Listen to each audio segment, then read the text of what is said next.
प्यारे बच्चों, कैसे हो सब? सब अच्छे होंगे।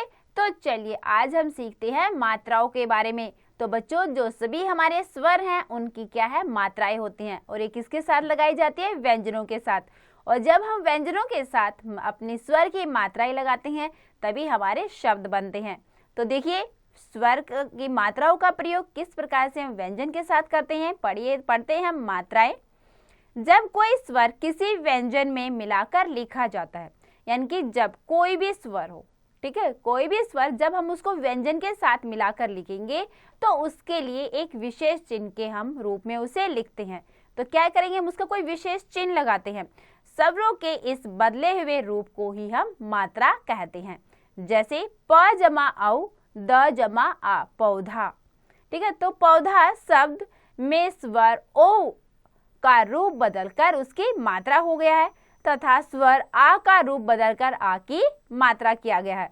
अतः तो क्या परिभाषा लिख सकते हैं हम मात्रा की?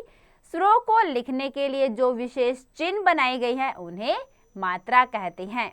तो स्वर और उनकी मात्राएं हैं। देखो, सभी व्यंजन में अ लगा होता है। देखते हैं हम सभी व्यंजनों में क्या लगा होता है? अ लगा होता है, क्योंकि अ के बिना कोई भी व्यंजन नहीं है। तो वो अ है, वो क्या है? अ की, क्योंकि अ की कोई मात्रा नहीं होती, इसीलिए सभी स्वरों में हम जो स्वर है अ, वो हम व्यंजनों में प्रयोग कर सकते हैं। ठीक है, अन्य सभी स्वरों की मात्राएं इस प्रकार है। तो जो अ हमारा स्वर है उसकी मात्रा नहीं होती है। तो अगर हमसे पूछा जाए कि कौन सा ऐसा स्वर है जिसकी मात्रा नहीं होती, तो हम क्या लिखेंगे? अ स्वर है जिसकी मात्रा नहीं होती। बाकी की मात्राएं हैं। तो चलिए हम पढ़ते हैं मात्राओं के बारे में। देखिए, स्वर, मात्रा, शब्द। सबसे पहले है आ की मात्रा, ताला, भाला, नाला। ठीक है, फिर है ई की मात्रा। ई की मात्रा की देखिए, किला, किताब, सितार। फिर है ई की मात्रा, यहाँ पे देखिए, कील, कीचड़, मकड़ी।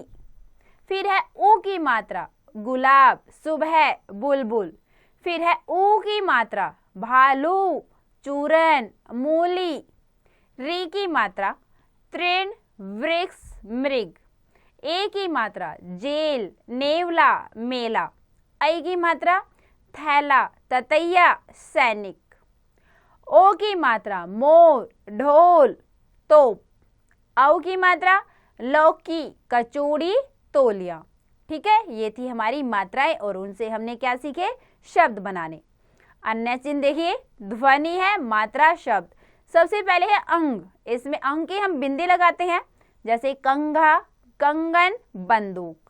फिर है अंग, यहाँ पे हम इसका चंद्र बिंदु लगाते हैं, जैसे दांत, आंख, चांद। अ के हम विसर्ग के रूप में प्रयोग करेंगे, जैसे छह, अतः, प्रत्यय। फिर है अ, यहाँ पर हम खाली चंद्र का प्रयोग करेंगे, जैसे बॉल, फ्रॉक, डॉक्टर।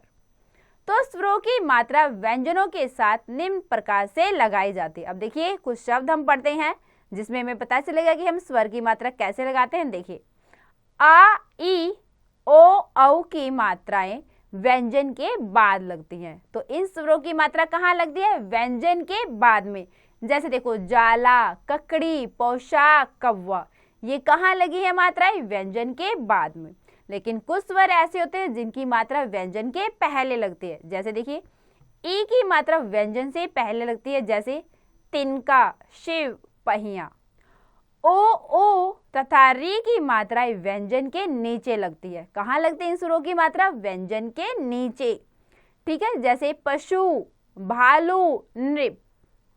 ठीक है, फिर है ए तथा आई की मात्रा व्यंजन के ऊपर लगती हैं, जैसे खेत, नैया, बैल।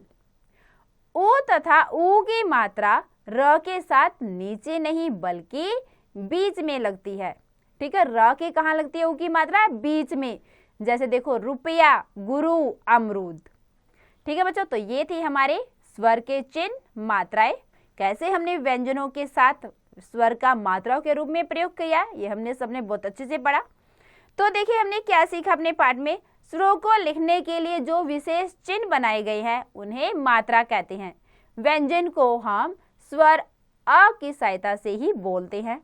आ, ई, ओ तथा औ की मात्रा व्यंजन के बाद और ई की मात्रा व्यंजन से पहले लगती है। ओ, ऊ, री, की मात्राएं व्यंजन के नीचे और ए तथा आई की मात्राएं व्यंजन के ऊपर लगती हैं। ऊ तथा ऊ की मात्रा र के साथ नीचे नहीं बल्कि बीच में लगती है। तो बच्चों ये थी हमारी मात्राएं। तो सबको मात्राएं बहुत अच्छे समझ में आ गई होंगी। तो बच्चों इसको और अच्छे समझने के लिए आप इसका एक बार और अभ्यास अवश्य करें।